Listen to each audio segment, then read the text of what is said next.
Hey guys, it is Cliffe here. Welcome to another video. I apologise if I sound a bit under the weather. If you follow me on Instagram or Facebook, you'll know I've had flu for about a week. But I wanted to get this video rolling at least in terms of this video that's looking at my pedal board. Before we go any further, please click the like button. Subscribe if you're not already. Click the bell notification icon thingy if that's your thing. But yeah, really would benefit from people subscribing, because the vast majority of my viewers aren't subscribed, and it's just really good in terms of the YouTube algorithm. Subscribers are the most important thing. Now, those of you who've watched my channel for over the many years will probably get the kind of feeling that I have a bit of a love-hate relationship with pedals, and I think that's definitely a certain element of truth in that. A lot of the time when I'm playing, I am just playing through a guitar into an amp or maybe one or two pedals on, but at the same time I have a great deal of appreciation of MIDI switches and programmable stuff and all that kind of stuff, being a bit of a techie guy, and also the fact that in the entire music industry, two of my closest friends are Ron and Sherry Manelli from RJM Music Technology. So they've produced some amazing kit over the years. I've owned quite a lot of it. So my pedal board of late has been based around the PBC6X on a small mono board, which kind of limits me in the sense that I'm limited to the presets I set up unless I want to go into IA mode and quick changing things out, which can be frustrating. But also it obviously limits me to the number of loops that I can fit and the number of physical pedals I can fit on that board. Now, I love the form factor of the board, so I don't really want to change that at this moment. So what I've decided probably is the best thing to do is, just for now, take the PBC6X and the timeline and a couple of things off the board. I want to eliminate a few things that are adding unnecessary complexity, to give me the flexibility to add things in that are different colours. As I say, a lot of the time I'm using just like a single overdrive pedal, but I like to have a little bit of variety, so I like to have two or maybe three overdrive pedals on my board, and at the moment I only had room for one. And then and actually changing one out was quite a arduous task because of the way I'd wired it up. So definitely giving me the flexibility to add in a number of different pedal options is the priority. Another thing I'm keen to do is get the buffering structure right. I've been watching a few of Mason Marangella, the Rig Doctor's videos. I met Mason back in 2011 at NAMM. Got on really well with him. He's a really smart guy. Whatever your views of some curious decisions he made at certain points in his career, he really does know his stuff when it comes to tech, and he's very much of the mindset of getting the buffering right at the start and at the end of the pedal board. And so I have a couple of SIR buffers that meet the correct specifications. So 1 meg input impedance, 150 ohm output impedance. So I'm going to have one of those at the front and one of those at the end. And then I would also really like to get rid of my, again, not get rid of, but remove from my signal chain my MXR Smart Gate. I don't have particularly noisy gear. I don't have noisy guitars, but I've always kind of relied on that as a crutch, and it would be my goal would be to get it sounding as clean as possible, so that I don't need to rely on that.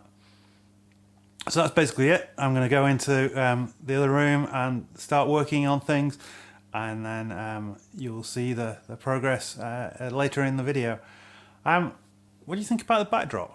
I was having this issue that my black backdrop just wasn't opaque enough, so it's letting too much light through. And then I saw this really quite cool, slightly psychedelic, funky backdrop, and I thought, you know what, if I just peg that in front of the black backdrop, it will probably help with stopping light getting through, and also give me something a bit funky to have behind me. So I just thought that was really cool. So the goals for this setup are essentially threefold at this stage. One is to kind of clear the entire front row of the of the pedal board to take the Mastermind PVC 6X off, and also the Strymon timeline, to use the SUR buffers to ensure quality audio signal going in and out. So basically I'll use the split out on the input one to feed the tuner, so the tuner is out of the signal path, even though the Sonic Research Turbo Tuner is really good. Why have something in loading your signal that you don't need? And then the output one will then enable me to feed the amps without going through complicated patch bays or anything like that. I've got some other cool stuff that lets me do that, but my goal is not to run stereo. My goal is just to be able to split the sounds to 2 amps because of having the 2 different sounding amps that I like to run together. And then I want to implement some more pedals into the chain. So the SUR Coco Boost Reloaded, it won't actually be this one because there's one already under the board I want to bring up onto the top of the board. I almost never use it in the clean boost mode. I almost always use it in mid boost mode, but it's nice to have the flexibility just in case. My trusty Sweet Sound Mofo vibe, which will be going on there. I've loved this pedal for 10 years. I played, Ron Manelli had one in the rack at Naum in 2011 when I played there, and his was the black and white one, but I fell in love with it and bought the first one I found when I came back to the UK. My delay, rather than the complexity of the timeline, will unsurprisingly just be the Mad Professor Deep Blue delay. I'm going to put my SUR Jackrabbit Trem version 1 on it. Again, not something I use very often, but it's nice to have there as an option. And then at the moment, the only overdrive I have is the Royal Blue overdrive from Mad Professor. So what I'm wanting to do then is to add my Little Green Wonder and of course a Sheba drive, because where would I be without a Sheba drive? So I considered time-lapsing or leaving some kind of video feed of me doing this, but to be honest, it's gonna just be a whole lot of me grunting and coughing and views of the tops of my head and all this kind of thing. So I think instead we're just gonna snap to it. So 3, 2, 1. So just to cut into a little interlude here, I've realised that the further down the rabbit hole I was going, a couple of things have come to mind. One is I don't think I'm going to be able to fit all 12 pedals on the top of the board, which is fine. The one that would be the easy one to lose would be the Stone Grey Distortion. Not that it's not a great distortion pedal, it's just that I'm not really a big distortion pedal user, so it's going to be an easy one to not put on the board. Everything else will fit that I've checked, but also then as I came to figuring it out, and the problem with reusing boards and trying to get everything to fit with old bits of dual lock and all that kind of thing is that it all can get very messy and never quite as secure as you would like. So in the end, sometimes it's just easier to effectively start from scratch. So I've removed all the dual lock from the board, well, all except one piece that's in the right place there. Taking the whole thing back to the bare mono board, and so I will be starting work on it, but it means it'll take a little bit longer, probably tomorrow, before I get the board finished now. But yeah, it's gonna be good. One added bonus kind of side effect of this whole thing is that the board will be a lot lighter than it was before, because of all the excess guff on it, and the PVC and the timeline stuff were heavier than the other pedals, and I'm removing as much as I can from underneath the board. Okay, well, we've made it. The board is wired up. It's the lighting may change a bit because it's actually getting late in the day, shall we say, at this stage. I haven't plugged it in yet in terms of plugging it into the amp, testing the sounds yet. That will be I guess next week's video will be the actual playthrough of the pedals.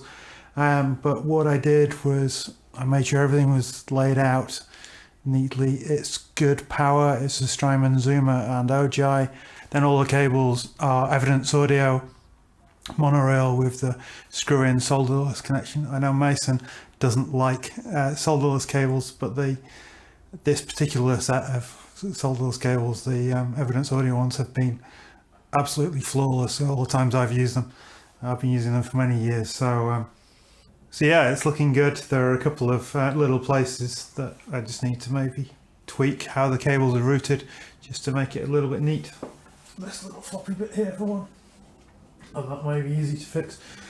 But yeah, looking forward to playing it, plugging it in, playing it, hearing what it sounds like. Now I've got kind of all my sounds routed. So just to kind of explain the order, the guitar plugs into a subwoofer, which splits the signal to the tuner and also then into the main signal chain, which is the Mad Professor Snow White Auto Wah MXR Bass Octave Deluxe, because very few people make octave pedals these days that sound good. Sweet Sound Mofo Vibe down to the bottom row, so Sir Sheba Drive, Mad Professor Little Green Wonder, into the Koji comp so I can do my drive comp thing. Then the Mad Professor Royal Blue Overdrive, which has been kind of my main overdrive sound of late. And then the Cocoa Boost Reloaded, Solo Boost right at the corner of the board. And then it goes up to the Sir Jackrabbit Tremolo and the Mad Professor Deep Blue Delay. So other than a couple of pedals, it is pretty much just Sir and Mad Professor stuff. Good quality stuff. What can I say? I know what I like. Thanks for watching, guys. Playthrough next week. I've just not got time to do that this week. But I'll catch you then. Remember to like, comment and subscribe, and I'll see you soon.